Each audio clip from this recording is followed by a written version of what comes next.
వాళ్ళు ఎవరైనా వచ్చుంటే వాళ్ళకు కూడా స్వాగతం, సుస్వాగతం. శ్రీమద్ భాగవతము ద్వితీయ స్కంధము 2వ అధ్యాయము హృదయస్థ పరమాత్ముడు 27వ శ్లోకము. శ్లోకం పట్టి ముందుకెళ్దాం.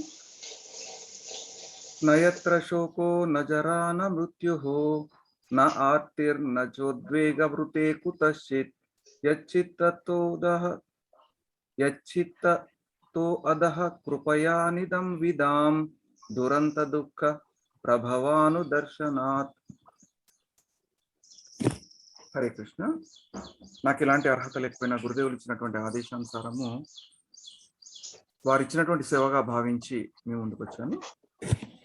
ఎటువంటి తప్పులున్నా మన్నించాలని చెప్పి, ఆశీర్వదించాలని చెప్పి సవినయంగా సహృదయంతో వేడుకుంటా ఉన్నాము. ఓం అజ్ఞానతిమిరాంధస్య జ్ఞానాంజనశలాకయా చక్షురున్మీలితం యేన తస్మై శ్రీ గురవే నమః. శ్రీ చైతన్య మనోభీష్టం స్థాపితం యేన భూతలే స్వయం రూప కదా మహ్యం దదాతి స్వపదాంతికం. వందేహం శ్రీగురు శ్రీయుతపదకమలం శ్రీగురున్ వైష్ణవాంశ శ్రీరూపం సాగ్రజాతం సాగణ రఘునాథాన్వితం తం సజీవం సాద్వైతం సావధూతం పరిజన సహితం కృష్ణ చైతన్య దేవం శ్రీరాధా కృష్ణ పాదాన్ సాగణ లలితా శ్రీ విశాఖాన్వితాంశ. హే కృష్ణ కరుణా సింధో దీనబంధో జగత్పతే గోపేశ గోపికా కాంత రాధాకాంత నమోస్తుతే.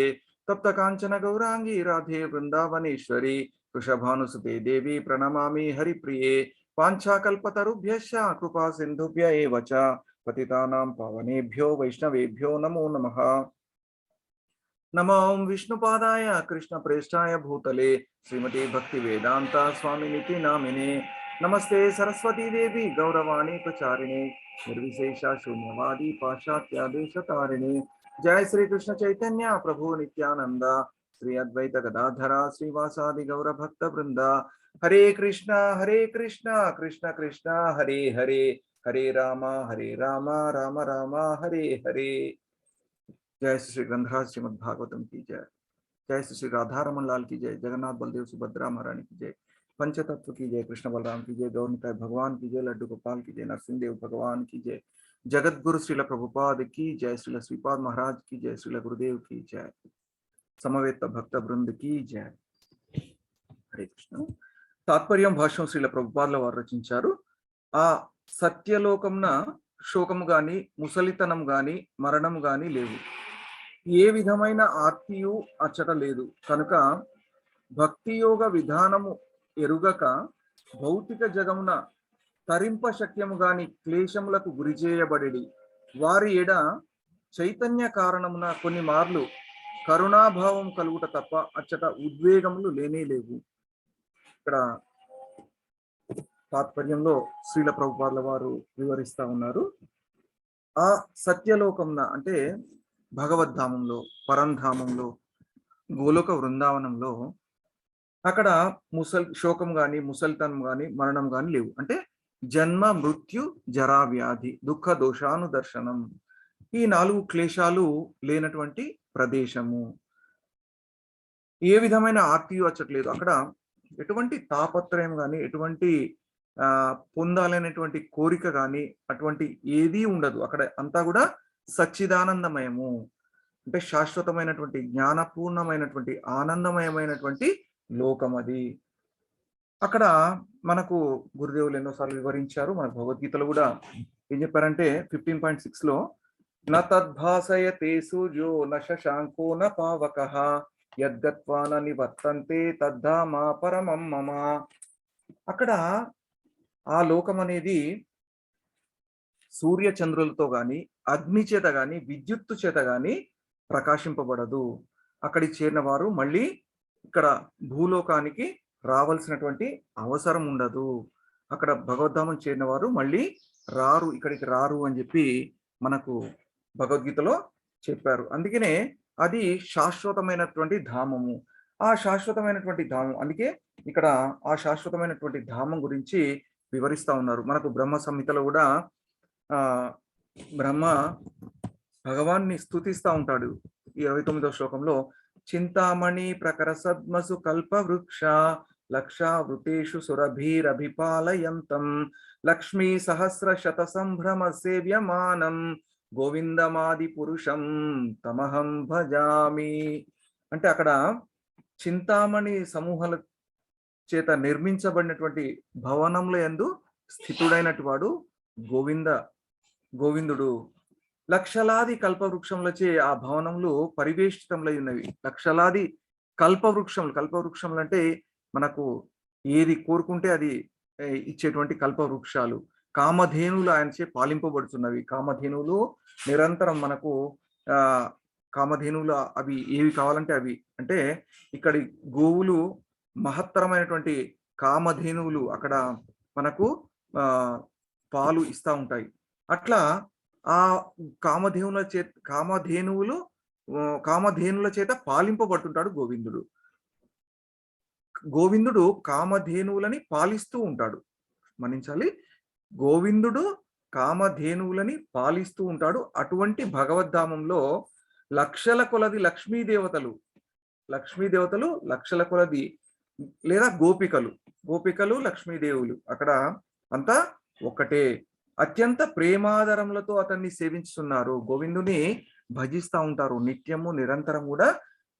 లక్ష్మీదేవతలు లక్షల కొలది లక్ష్మీదేవతలు అక్కడ గోవిందుని భజిస్తూ ఉంటారు. అట్టి ఆది పురుషుడైనటువంటి గోవిందుని నేను భజిస్తున్నాను అని చెప్పి మనకు బ్రహ్మ సంహితలో బ్రహ్మ శ్రీకృష్ణ భగవాన్ని వేడుకుంటా ఉంటాడు, స్తుతిస్తూ ఉంటాడు.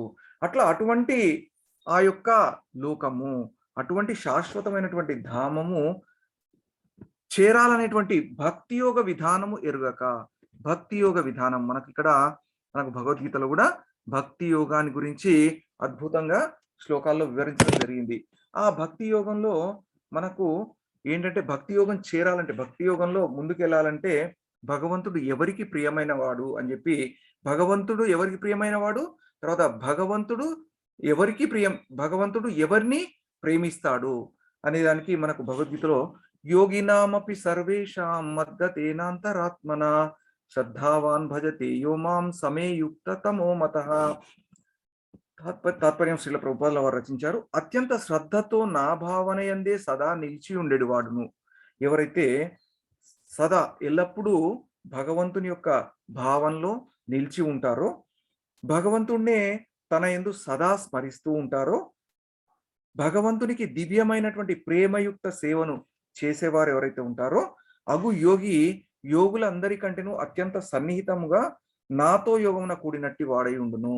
అటువంటి వాళ్ళు భగవంతునికి అత్యంత సన్నిహితంగా ఉంటారు అని చెప్పి చెప్తా ఉన్నారు. యోగులందరిలోకి అతడే అత్యున్నతుడు, ఇదియే నా అభిప్రాయం అని చెప్పి భగవంతుడు స్పష్టంగా చెప్తున్నారు. అట్లా అంటే మనకు పొద్దున నామాంతంలో కూడా మనకు ఆచార్యులు మన మహారాజ్ గారు ప్రవచనం ఇచ్చారు. అటువంటి వాళ్ళు యోగులందరిలోకి అత్యుత్తమమైనటువంటి యోగులు. ఎందుకంటే భగవంతుడు నిరంతరం తనని ఎవరైతే సేవిస్తూ ఉంటారో, ఎవరైతే భజిస్తూ ఉంటారో, భగవంతుని యొక్క ప్రచారం చేస్తూ ఉంటారో, వాళ్ళ యొక్క ఆత్మలో, వాళ్ళ యొక్క మనస్సులో నిరంతరం కీర్తిస్తూ ఉంటారో వాళ్ళే అత్యున్నతులు అని చెప్పి చెప్తా ఉన్నారు. అందుకే మనకు పొద్దున మహారాజ్ గారి అద్భుతమైనటువంటి ప్రవచనం వింటే మనకు భగవంతుడు ఎలా ఆయన యొక్క ప్రేమని గోపికలకు పంచాడు, మళ్ళీ గోపికల ద్వారా ఆయన ఎలా ఆయన యొక్క లీలను, అంటే ఆయన యొక్క తలనొప్పి లేకపోయినా సరే ఆయన యొక్క ఆ లీలలో అంటే భక్తులు, అత్యుత్తమమైన భక్తులు ఎవరు, మాధుర్యమైనటువంటి ప్రేమలో ఉన్నటువంటి భక్తులు ఎవరు అని ప్రూవ్ చేయడానికి మహారాజ్ గారు అద్భుతమైనటువంటి ఆ లీలను మనకు వివరించి ఉన్నారు. అట్లా ఎవరైతే అత్యుత్తమమైనటువంటి భక్తిని ప్రదర్శిస్తారో వాళ్ళు భక్తి యోగ విధానము తెలిసిన వాళ్ళు. అందుకే ఇక్కడ ఏం చెప్తా ఉన్నారంటే, భక్తి యోగ విధానము ఎరుగక భౌతిక జగమున తరింపశక్యం గాని క్లేశములకు గురి చేయబడి వారి ఎడ చైతన్య కారణమున కొన్ని మార్లు కరుణాభావం కలుగుట తప్ప అచ్చట ఉద్వేగం లేవు. అంటే ఈ బద్ధ జీవులందరినీ కూడా భగవద్ధామానికి చేర్చే ప్రయత్నంలో వాళ్ళు ఎప్పుడు కూడా యోచిస్తూ ఉంటారు. వాళ్ళు భక్తి చేస్తూ కూడా, భక్తి యోగ విధానం ఎరిగినటువంటి ఆచార్యులు, యోగులు వాళ్ళందరూ కూడా అక్కడ ఉంటారు. వాళ్ళందరూ కూడా ఈ బద్ధ జీవులందరూ కూడా భక్తి యోగ విధానం తెలుసుకోవడం లేదు అని చెప్పి వాళ్ళు బాధపడుతూ ఉంటారు. అటువంటి వాళ్ళు మాత్రమే అక్కడ ఉంటారు. అందుకే అక్కడ గోలోకం నుంచి మనకు ప్రభుపాదుల వారు, తర్వాత భక్తి సిద్ధాంత సరస్వతి మహారాజ్ ఠాకూర్, అటువంటి వాళ్ళందరూ కూడా భగవద్ధామం నుంచి వచ్చి ఇక్కడ మనకు బోధించి బద్ధ జీవులందరినీ కూడా భగవద్ధామాన్ని చేర్చే ప్రయత్నంలో వారి జీవితాలన్నీ కూడా ధారపోసి మళ్ళీ గోలోకం వెళ్ళిపోయారు. అందుకే ఏం చెప్తారంటే ఇక్కడ కలియుగంలో ఈ బద్ధజీవులందరూ కూడా ఎన్నో రకాలైనటువంటి క్లేశాలని అనుభవిస్తా ఉన్నారు. 4 క్లేశాలు, త్రివిధ తాపాలు, అవన్నీ కూడా అక్కడ ఉండవు. ఆ శాశ్వతమైనటువంటి ధామంలో ఉండవు. ఇక్కడ ఎన్ని రకాలైనటువంటి దోషాల్ని, కలహాల్ని, కపటాల్ని అనుభవిస్తా ఉన్నారు. అందుకే ఏం చెప్పారంటే మనకు శ్రీ చైతన్య మహాప్రభు చెప్పినటువంటి దాంట్లో కలర్దోష నిధేరాజన్ అస్తి హి ఏకో మహాన్ గుణ కీర్తనాద్ కృష్ణ ఏవస్య ముక్త సంగ పరం వ్రజేత్. ఈ కలియుగం అనేది మొత్తం కూడా దోషాలు, కల్మషాలు, కపటాలతో కూడుకున్నటువంటి యుగము ఇదంతా. కానీ దీనికి ఉన్నటువంటి మహాగుణం ఏంటంటే ఎవరైతే కీర్తనాద్ కృష్ణ ఏవస్య సంకీర్తన, హరినామ సంకీర్తన చేస్తారో వాళ్ళకి ముక్తి ఈజీగా లభిస్తుంది. అంటే వాళ్ళు గోలోక ధామం వెళ్ళిపోగలుగుతారు. ఈ భౌతిక ప్రపంచం నుంచి ముక్తి పొంది వాళ్ళు ధామాన్ని, పరంధామాన్ని చేరుకోగలుగుతారు అని చెప్పి హరినామ సంకీర్తనం గురించి చెప్పడం జరిగింది. అట్లాగే హరే కృష్ణ మహామంత్రం గురించి హరే కృష్ణ కృష్ణ కృష్ణ హరే హరే, హరే రామ రామ రామ హరే హరే, ఇతి షోడశకం నాం కలి కల్మష నాశనం నాతః పరతరూపాయః సర్వవేదేషు దృశ్యతే.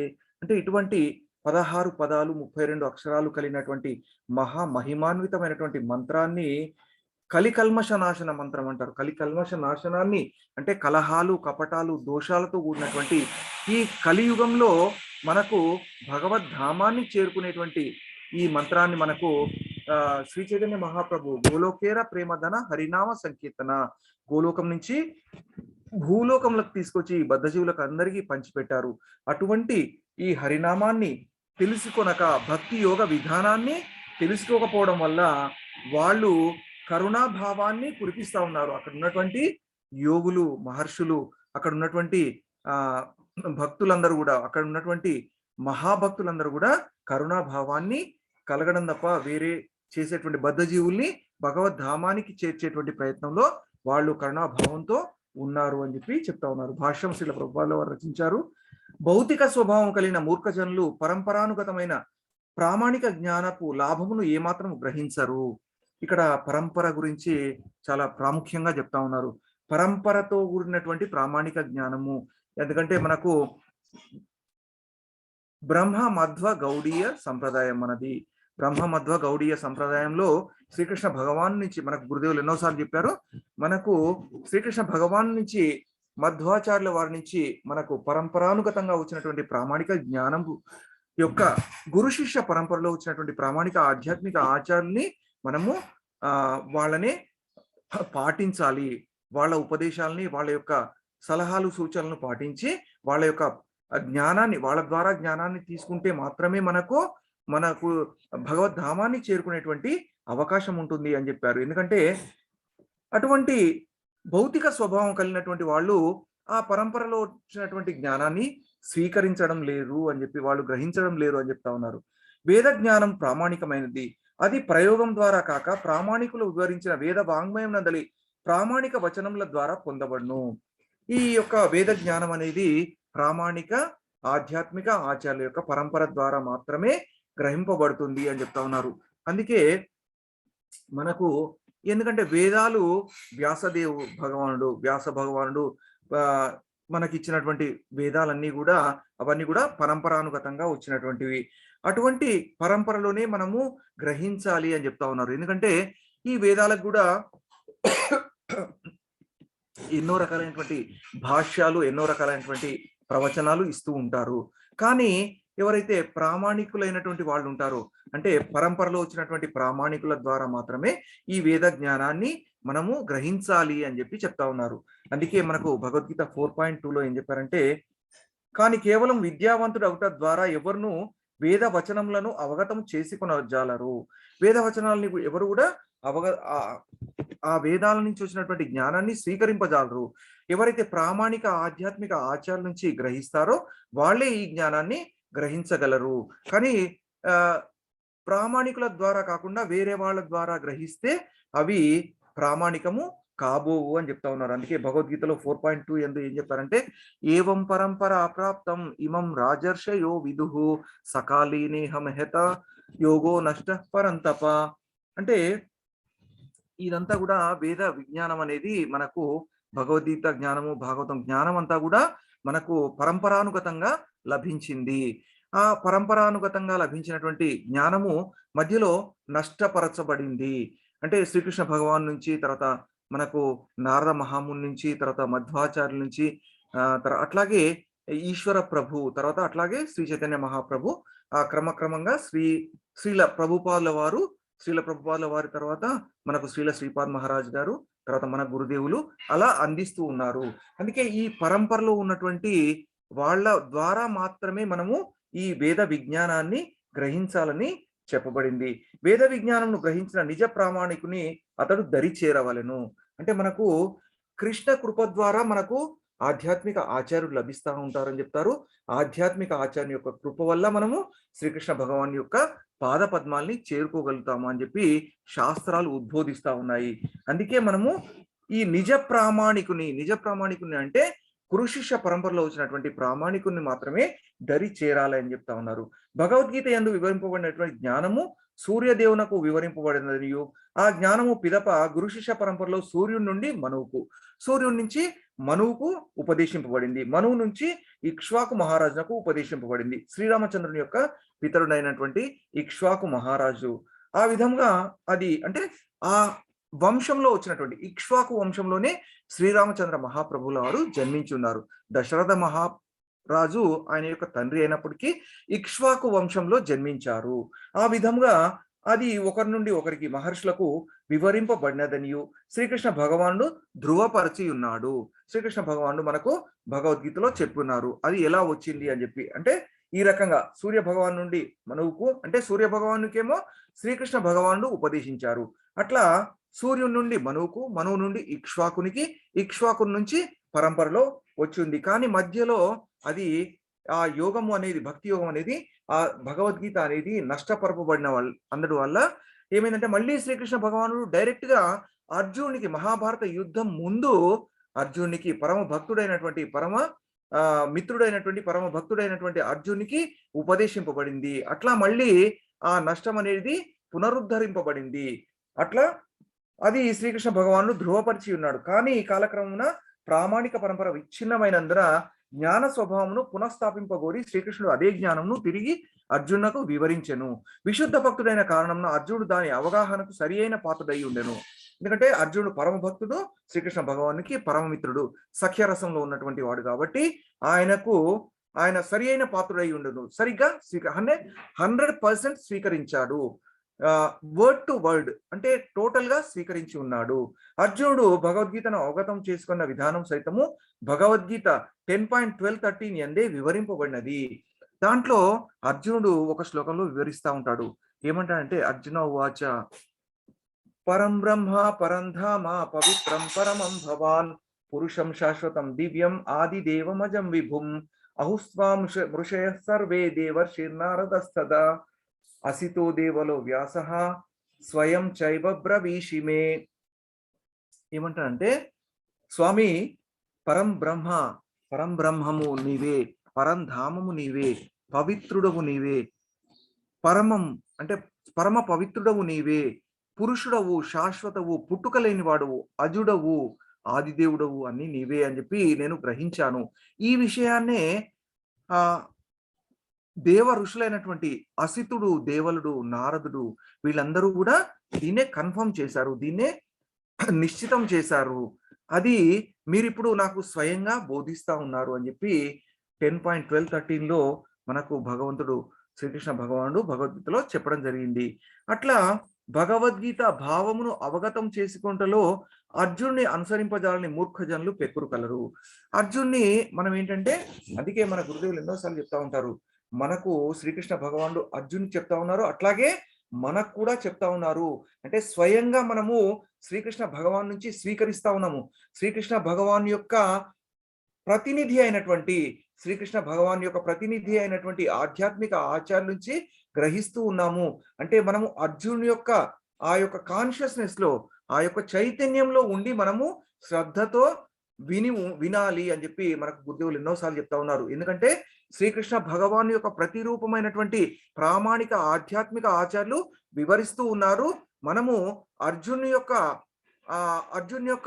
ఆదేశాలను పాటిస్తూ అర్జున్ యొక్క బాటలో నడుస్తూ మనం కూడా శిష్యులము ఆ రకంగా వినాలి అని చెప్పి చెప్తా ఉంటారు. అంటే మహాభారత యుద్ధంలో శ్రీకృష్ణ భగవానుడు అర్జునికి ఉపదేశించినట్టు ఎటువంటి ఉపదేశాలు అయితే ఉన్నాయో మనకు కూడా శ్రీకృష్ణ భగవాను యొక్క ప్రతినిధి అయినటువంటి గురుదేవులు వివరిస్తున్నప్పుడు అట్లాగే అర్జునుడు ఎంతైతే శ్రద్ధతో విని ఉన్నాడో మనం కూడా అంతే అత్యంత శ్రద్ధతో వినాలి అని చెప్పి మనకు గురుదేవులు ఎన్నోసార్లు వివరించి ఉన్నారు. అట్లా దానికి బదులు ఆ భగవద్గీత భావంను అవగతం చేసుకోవడంలో అర్జున్ని అనుసరింపజాలని మూర్ఖ జనులు పెక్కురు కలరు. అర్జున్ లాగా వాళ్ళు ఫాలో కానటువంటి మూర్ఖ జనులు చాలా మంది ఉన్నారు. దానికి బదులు వారు తమ స్వంత వివరణలు సృష్టించుకుందరు, రకరకాలైనటువంటి భాష్యాల్ని సృష్టించుకుంటారు. కానీ దాని ద్వారా వారు నిజావగాహన మార్గమున అవరోధములు ఏర్పరిచి అల్పజ్ఞులైన శూద్రులు అమాయక అనుయూయులను తప్పుదారి పట్టింతురు, రకరకాలైనటువంటి తప్పుదారి పట్టిస్తా ఉంటారు. ఎందుకంటే ఈ భగవద్గీతకు భాష్యాలు చాలా చెప్పున్నారు. అందుకే మనకు శ్రీల ప్రభుపాదుల వారు భగవద్గీత యథాతథాన్ని రచించి మనకు ఇచ్చి ఉన్నారు. అందుకే మనము ప్రామాణిక ప్రతినిధి ద్వారా మాత్రమే ఆ భగవద్గీతను అవగతం చేసుకోవాలని చెప్పి మళ్ళీ చెప్తా ఉన్నారు. వేద వచనంలో అవగతం చేసుకుంటకు పూర్వం మనుషుడు బ్రాహ్మణుడు కావాలని తెలుపబడినది. పూర్వకాలంలో ఎలా ఉండేదంటే బ్రాహ్మణుడు మాత్రమే వేదాల్ని అవగతం చేసుకోవాలి అని చెప్పి ఉన్నారు. ఎందుకంటే ఆ సూక్ష్మ రహస్యాలని వేద సారాన్ని మామూలు వాళ్ళు అర్థం చేసుకోలేరు అని చెప్పి మనకు మిగతా యుగాల్లో కలియుగం కంటే ముందు ఆ యుగాల్లో బ్రాహ్మణుడు అయితే మాత్రమే ఆ బ్రహ్మ జ్ఞానాన్ని అర్థం చేసుకోగలరు, వేద జ్ఞానాన్ని అర్థం చేసుకోగలరు అని చెప్పున్నారు. కానీ కలియుగంలో మనకి ఏం చేశారంటే ఈ పరంపరలో వచ్చిన తర్వాత ఈ ఇస్కాన్ పరంపరలో ఏం చేశారంటే మనకు బ్రాహ్మణులు అంటే వేద జ్ఞానాన్ని ఎవరు గ్రహించాలి అని చెప్పడానికి మనకు హరినామ దీక్ష ఇచ్చిన తర్వాత మళ్ళీ బ్రాహ్మణ దీక్షను ఇస్తూ ఉన్నారు. ఆ బ్రాహ్మణ దీక్షలో ఇచ్చిన వాళ్ళందరూ కూడా బ్రహ్మ జ్ఞానాన్ని పొందేటువంటి అర్హతను మనకు గురుదేవులు ప్రసాదిస్తారు. ఆ బ్రహ్మ జ్ఞానాన్ని అంటే బ్రాహ్మణులు ఎవరైతే ఉంటారో ఆ బ్రాహ్మణ దీక్షను తీసుకున్న వాళ్ళు ఎవరైతే ఉంటారో వాళ్ళు బ్రహ్మ జ్ఞానాన్ని పొందడానికి అర్హులై ఉంటారు. అయితే ఇక్కడ ఏం చేశారంటే ఈ వేద జ్ఞానాన్ని మనకు వ్యాసదేవుల వారు శ్రీమద్ భాగవతము భగవద్గీతలో పొందుపరిచారు. అందుకే మామూలు మనుషులు కూడా ఈ వేద జ్ఞానాన్ని అవగతం చేసుకోవడం కోసము ఎవరైతే భగవద్గీతను భాగవతాన్ని వింటారో, శ్రవణం కీర్తనం చేస్తారో వాళ్ళు ఆ జ్ఞానాన్ని తెలుసుకుంటారో అందరూ కూడా ఆ వేద జ్ఞానాన్ని గ్రహించిన వాళ్ళు అవుతారు అని చెప్తా ఉన్నారు. కాకపోతే ప్రామాణిక ఆధ్యాత్మిక ఆచార్యుల యొక్క పరంపరలో వచ్చినటువంటి ప్రామాణిక గురువు ద్వారా మాత్రమే ఇది స్వీకరించాలని చెప్పి చెప్పబడింది. కళాశాల పట్టా పొందని వాడు న్యాయవాది కారాదనడి నిబంధన ఎంత ముఖ్యమైనదో ఈ నిబంధనయు అంతే ముఖ్యమైనది. అంటే మనకి ఇక్కడ గురుదేవులు ఎన్నోసార్లు చెప్తున్నారు ఏంటంటే ఇప్పుడు మనము ఏదైతే ఇప్పుడు ఇంజనీరింగ్ డిగ్రీ పొందాలి, ఇంజనీరింగ్ డిగ్రీని పొందాలంటే మనం ఒక ప్రామాణికమైనటువంటి ఒక ఇన్స్టిట్యూషన్ నుంచి మాత్రమే మనం పొందగలుగుతాము. అదే ఒక రిఫరెన్స్ అవుతుంది. కానీ మనంతట మనం ఇంజనీరింగ్ బుక్స్ కొనుక్కొని చదివినట్టయితే మనము ఆ జ్ఞానాన్ని స్వీకరింపలేము. దానికి మనకు ప్రామాణికం ఉండదు. దానికి మనకు ఎటువంటి దానికి రికగ్నిషన్ ఉండదు. మనకు ఎప్పుడైతే ఒక రికగ్నైజ్డ్ ఇన్స్టిట్యూషన్ నుంచి పొందినప్పుడు మాత్రమే మనకు అటువంటి రికగ్నిషన్ దొరుకుతుంది, లేకపోతే దానికి విలువ ఉండదు. అందుకే ఇక్కడ ఏం చెప్తా ఉన్నారంటే కళాశాల పట్టా పొందని వాడు న్యాయవాది కారాదనడి నిబంధన ఎంత ముఖ్యమైనదో. ఇప్పుడు మన లా చదువుతూ ఉంటారు. లా చదవడం అంటే ఎన్నో బుక్స్ ఉంటాయి. ఆ బుక్స్ అన్ని కూడా ఇంటికి తీసుకొచ్చుకొని అన్ని చదివినట్టయితే అతను లాయర్ కాలేడు. రికగ్నైజ్డ్ ఇన్స్టిట్యూషన్ నుంచి ఎవరైతే ఆ పట్టా పొందుతారో వాళ్ళు మాత్రమే లాయర్ అవుతారు. అట్లాగే ఏ పట్టా పొందాలన్నా, ఇంజనీరింగ్ పట్టా పొందాలన్నా, తర్వాత డాక్టర్ పట్టా పొందాలన్నా, ఎటువంటి ఆ యొక్క పట్టా పొందాలన్నా కానీ ఆ యొక్క రికగ్నైజ్డ్ ఇన్స్టిట్యూషన్ నుంచి పట్టా పొందిన వాళ్ళు మాత్రమే వాళ్ళు రికగ్నైజ్డ్ అవుతారు. మిగతా వాళ్ళు మాత్రం రికగ్నైజ్డ్ కాలేరు. అట్లాగే ఈ ప్రామాణికమైనటువంటి ఈ గురు శిష్య పరంపరలో పొందినటువంటి జ్ఞానం మాత్రమే ప్రామాణికమైంది అని చెప్తా ఉన్నారు. ఈ నిబంధన అందరికీ ప్రతిబంధకం మాత్రం కాదు, కానీ అయోగ్యులకు మాత్రం ఈ విజ్ఞాన శాస్త్ర అవగాహనలో ఇది అవసరమై ఉన్నది. అంటే మనకు ఈ భౌతికమైనటువంటి విజ్ఞాన శాస్త్రంలో కంపల్సరీ ఏదో ఒక ఇన్స్టిట్యూషన్ నుంచి, అంటే ప్రామాణికమైనటువంటి ఇన్స్టిట్యూషన్, రికగ్నైజ్డ్ ఇన్స్టిట్యూషన్ నుంచి మాత్రమే మనం ఆ డిగ్రీ తీసుకోవాల్సి ఉంటుంది, లేకపోతే దానికి విలువ ఉండదు. అట్లాగే ఇక్కడ ఏం చెప్తా ఉన్నారంటే, ఇంకా అయోగ్యులకు మాత్రం ఈ విజ్ఞాన శాస్త్ర అవగాహనలో ఇది అవసరమైనది. యోగ్యులైన బ్రాహ్మణులు కాని వారిచే వేద విజ్ఞానము వక్రీకరింపబడును. ఎందుకంటే ఇక్కడ బ్రాహ్మణులు యోగ్యులైన వాళ్ళు కాకపోతే ఆ వేద విజ్ఞానం అనేది వక్రీకరింపబడుతుంది. దానికి రకరకాలైనటువంటి భాష్యాలు చెప్తారు, రకరకాలుగా దాన్ని బోధిస్తూ ఉంటారు, దాన్ని మిస్గైడ్ చేస్తూ ఉంటారు. అంటే వేదాల్లో చెప్పింది కాకుండా వాళ్ళ యొక్క స్వంత ఆలోచనల్ని, వాళ్ళ యొక్క స్వంతమైనటువంటి అవగాహనని దాంట్లో జోడించి, దాని కాల్పనికమైనటువంటి దాంట్లో జోడించి అవన్నీ కూడా వివరిస్తారు. అంటే మనల్ని తప్పుదారి పట్టిస్తారు అని చెప్తా ఉన్నారు. ప్రామాణికుడు గురువు నేతృత్వంలో ఖచ్చితమైన శిక్షణను పొందిన వాడే యోగ్యుడగు బ్రాహ్మణుడు. ఎవరైతే ప్రామాణికమైనటువంటి గురువు యొక్క ఆధ్వర్యంలో వారి వద్ద నేర్చుకుంటారో వాళ్ళే ఖచ్చితంగా శిక్షణ పొందినటువంటి యోగ్యుడగు బ్రాహ్మణుడు అవుతాడు అని చెప్పి చెప్తా ఉన్నారు. ఆదిదేవుడకు శ్రీకృష్ణ భగవానుడితో మనకు గల సంబంధమును అవగతము చేసుకుంటకు భగవద్ధామను చేరుట అనేది వాంఛిత ఫలమును సాధించు నిమిత్తమై తద్రీతి వర్తించుటకు వేద విజ్ఞానం మనకు దారి చూపును. మనం ఏం చెప్తా ఉంటారంటే, మనకు ఆచార్యులు గురుదేవులు ఏం చెప్తారు, మనము ఈ భౌతిక ప్రపంచంలో జన్మించడానికి కారణం ఏంటంటే శ్రీకృష్ణ భగవాన్తో మనం సంబంధాన్ని కోల్పోవడం వల్ల మాత్రమే ఈ భౌతిక ప్రపంచంలో జన్మ తీసుకోవడం జరిగింది. మళ్ళీ మనము భగవంతునితో సంబంధాన్ని పునరుద్ధరించుకునేటువంటి ప్రయత్నంలో మనము ప్రామాణిక ఆధ్యాత్మిక ఆచార్యుల యొక్క వారి యొక్క ప్రవచనాలను విని వారి యొక్క సేవలో నిమగ్నమై విన్నట్టయితే మనము మళ్ళీ భగవద్ధామాన్ని చేరుకునేటువంటి అవకాశాన్ని, మనం ఆ కోరికను నెరవేర్చుకోగలుగుతాము అని చెప్పి చెప్పున్నారు. మనకు వేద విజ్ఞానం ఏం చెప్తా ఉంటుందంటే, శ్రీకృష్ణ భగవాన్తో సంబంధాన్ని ఎలా పునరుద్ధరించుకోవాలి అని చెప్పి మనకు ఆ దారి చూపిస్తుంది. కానీ లౌకిక జనులు దీన్ని అవగతం చేసుకొనరు. ఆనందరహితమగు స్థానమున ఆనందమయులగుటకు వారు ప్రణాళికలను తయారు చేసుకొనగలుగురు. ఇక్కడ ఏం చేస్తూ ఉంటారంటే, ఇక్కడ భౌతిక ప్రపంచంలో వాళ్ళందరూ కూడా భౌతిక సుఖాలని అనుభవించుకోవడానికి ప్రయత్నం చేస్తూ ఉంటారు. కానీ ఎవరైతే భగవంతుని యొక్క సంబంధాన్ని పునరుద్ధరించుకోవాలని కోరుకుంటారో వాళ్ళు మాత్రమే భగవద్ధామాన్ని చేరుకోగలుగుతారు అని చెప్పి చెప్తా ఉన్నారు. ఇక్కడ మనకు మన గురుదేవులు ఎన్నోసార్లు చెప్తున్నారు, మనకు సారగ్రాహి భారవాహి. సారగ్రాహి అంటే ఏంటి, భారవాహి అంటే ఏంటి అని చెప్పారు. సారగ్రాహి ఏం చేస్తాడు, భారవాహి ఏం చేస్తాడని చెప్పి మనకు ఆచార్యులు గురుదేవులు ఎన్నోసార్లు వివరించి ఉన్నారు. మనకు భారవాహి ఏం చేస్తాడంటే, భౌతిక ప్రపంచంలో నియుక్తులైన వాళ్ళు ఏం చేస్తూ ఉంటారంటే, వాళ్ళు దేహాత్మ బుద్ధితో జీవిస్తూ ఉంటారు. వాళ్ళ ఇంద్రియాలు మొత్తం కూడా భౌతిక సుఖాల కోసమే నియుక్తం చేస్తారు. కానీ సారగ్రాహి ఏం చేస్తాడంటే, తను ఆత్మ స్వరూపునిగా భావించి తన యొక్క ఇంద్రియాలని మొత్తం భగవంతుని యొక్క సేవలో నియుక్తం చేస్తాడు. తన సమయాన్ని మొత్తం, సారగ్రాహి ఏం చేస్తాడంటే తన సమయాన్ని మొత్తం కూడా భగవంతుని యొక్క భక్తియుక్త సేవలో నియుక్తం చేస్తాడు. భారవాహి తన సమయాన్ని మొత్తం కార్యక్రమాల్లో, అంటే కామ్య కర్మల్లో నియుక్తం చేస్తాడు. సారగ్రాహి ఏం చేస్తాడంటే, శ్రవణం, కీర్తనం, విష్ణు స్మరణం, పాదసేవనం, అర్చనం, వందనం, దాస్యం, సఖ్యం, ఆత్మ నివేదనం, ఇటువంటి 9 రకాలైనటువంటి భక్తియుక్త సేవలో నియుక్తం చేస్తాడు. ఈ భౌతికమైనటువంటి కర్మల్లో నియుక్తం చేసేవాడు భారవాహి. భగవద్గీత 12.9లో చెప్పినట్టు బ్రహ్మముహూర్తంలో లేచి అర్చన, తర్వాత అటువంటి కార్యక్రమాలన్నీ కూడా సారగ్రాహి చేస్తాడు. కానీ ఈ భారవాహి భౌతికమైనటువంటి కర్మల్లో నియుక్తమవుతాడు. సారగ్రాహి త్రిగుణాతీతుడు అవుతాడు. భారవాహి మాత్రము త్రిగుణాల్లో బంధింపబడతాడు. ఆయన కర్మలన్నీ కూడా త్రిగుణాల్లో బంధింపబడి ఆ కామ్య కర్మలన్నీ చేస్తూ ఉంటాడు. సారగ్రాహి ఆధ్యాత్మిక ఆచార్య యొక్క సాంగత్యంలో జీవిస్తూ ఉంటాడు. నిరంతరం కూడా ప్రామాణిక ఆధ్యాత్మిక ఆచార్యుడు చెప్పినటువంటి ఉపదేశాలతో ఆయన యొక్క సేవలో నియుక్తమై ఆయన చెప్పినటువంటి ఉపదేశాలని పాటిస్తూ ఉంటాడు. భారవాహి ఆధ్యాత్మిక ఆచార్య యొక్క ప్రాముఖ్యాన్ని గుర్తించడు. ఈ సారగ్రాహి ఏం చేస్తాడంటే, భౌతిక ప్రకృతిని భగవంతుని యొక్క సృష్టిగా భావించి ప్రతి కర్మను కూడా భగవంతునికే అర్పిస్తాడు. అందుకే భక్తి రసామృత సింధులో చెప్పినట్టు, అన్యాభిలాషిత శూన్యం జ్ఞాన కర్మాద్యనావృతం అనుకూల్యేన కృష్ణానుశీలనం భక్తి వృత్తమ.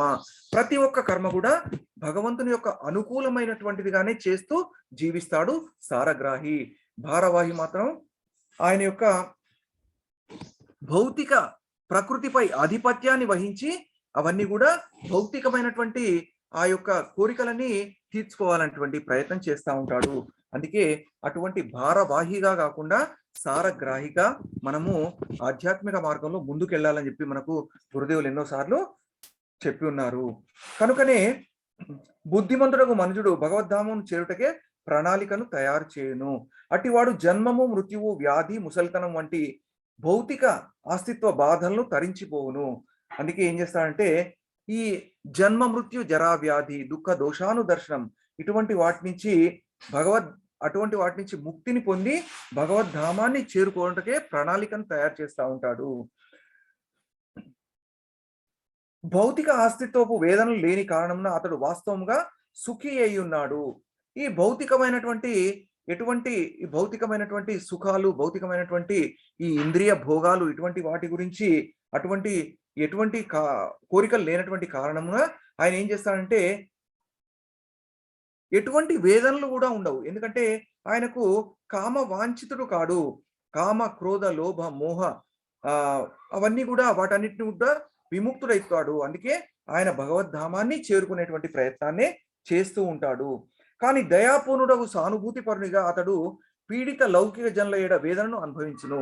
అటువంటి ఆచార్యులు ఏం చేస్తూ ఉంటారంటే గోలోకం నుంచి భూలోకంకి వచ్చిన వాళ్ళు, అంటే మనకు శ్రీల ప్రభుపాదుల వారు అటువంటి వాళ్ళు వాళ్ళ జీవితాన్ని మొత్తం కూడా ఈ బద్ధ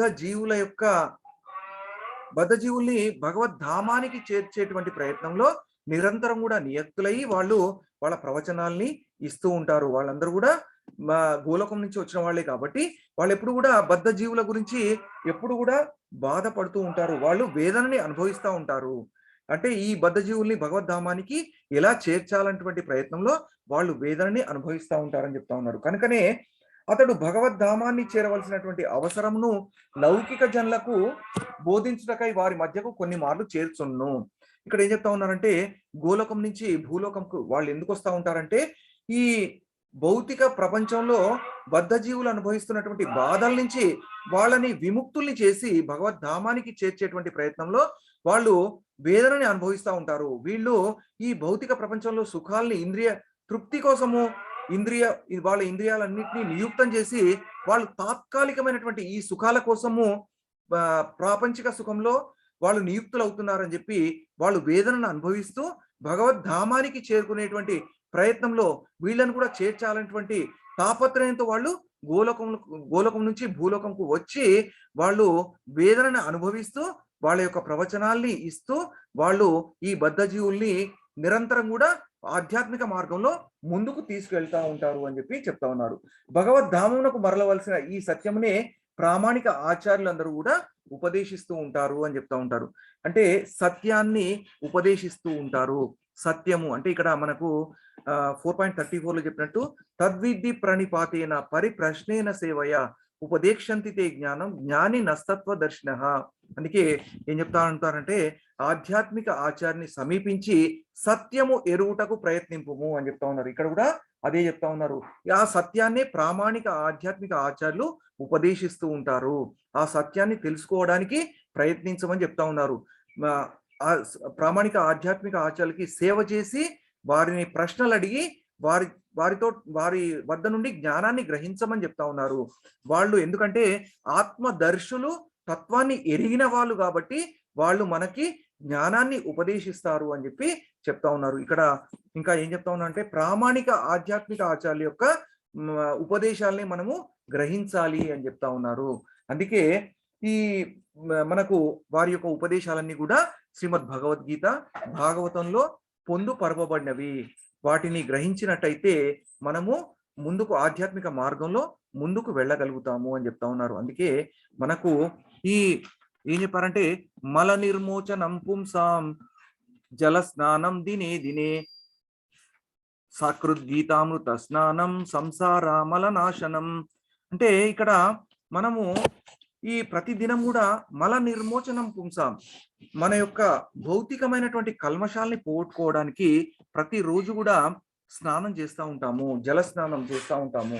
కానీ మనము ఈ సంసారంలో ఉన్నటువంటి ఈ మలినాల్ని పోగొట్టుకోవాలంటే భగవద్గీత అమృత స్నానం, భగవద్గీత అమృతం అనేటువంటి దాంట్లో స్నానం చేసినట్టయితే మనము మన ఈ సంసారంలో ఉన్నటువంటి ఈ మలినాలన్నిటిని కూడా పోగొట్టుకోగలుగుతాము అని చెప్పి మన గురుదేవులు ఎన్నోసార్లు ప్రవచించి ఉన్నారు.